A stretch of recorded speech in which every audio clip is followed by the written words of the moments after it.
आज का हमारा टॉपिक है कंडीशनल स्टेटमेंट। तो कंडीशनल स्टेटमेंट क्या होता है, इसके कितने टाइप होते हैं, आज की वीडियो में हम लोग कंप्लीट डिस्कशन करने वाले हैं। तो सबसे पहले देखते हैं कंडीशनल स्टेटमेंट क्या होता है। Programming are use to make decision based on the condition are called conditional statement.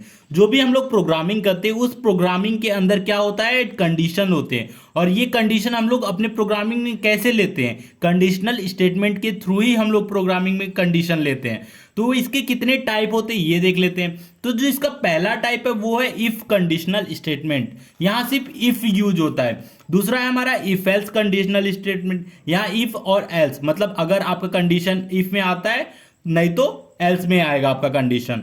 तीसरा है हमारा नेस्टेड इफ एल्स। यहां हम लोग क्या करते हैं, एक इफ एल्स के अंदर हम दूसरा इफ एल्स भी इंटर कर सकते हैं। तो इस टाइप के स्टेटमेंट को हम लोग क्या बोलते हैं, nested if else conditional statement. चौथा है हमारा else if ladder conditional statement. यहां क्या होता है कि आप मल्टीपल कंडीशन लगा सकते हो। इफ फिर उसके बाद एल्स इफ फिर उसके बाद एल्स इफ, मतलब एल्स इफ कंटिन्यू लगा सकते हो, फिर लास्ट में आप एल्स लगा सकते हो। तो इस टाइप के स्टेटमेंट को क्या बोलते हैं, एल्स इफ लैडर स्टेटमेंट। पांचवा है हमारा स्विच स्टेटमेंट। स्विच स्टेटमेंट में क्या होता है कि अगर आपका कोई एक पर्टिकुलर स्विच मतलब केसेस ट्रू होता है तभी आपका वो स्टेटमेंट एग्जीक्यूट होगा। अगर वो केस अगर ट्रू नहीं होता है तो वो स्टेटमेंट नहीं एग्जीक्यूट होगा। छठा है हमारा टर्नरी स्टेटमेंट। यहां भी इफ एल्स की तरह ही काम करता है टर्नरी स्टेटमेंट। तो ये हो गया टाइप्स ऑफ कंडीशनल स्टेटमेंट। तो वीडियो अच्छा लगा तो प्लीज वीडियो को लाइक और हमारे चैनल को सब्सक्राइब जरूर कीजिएगा।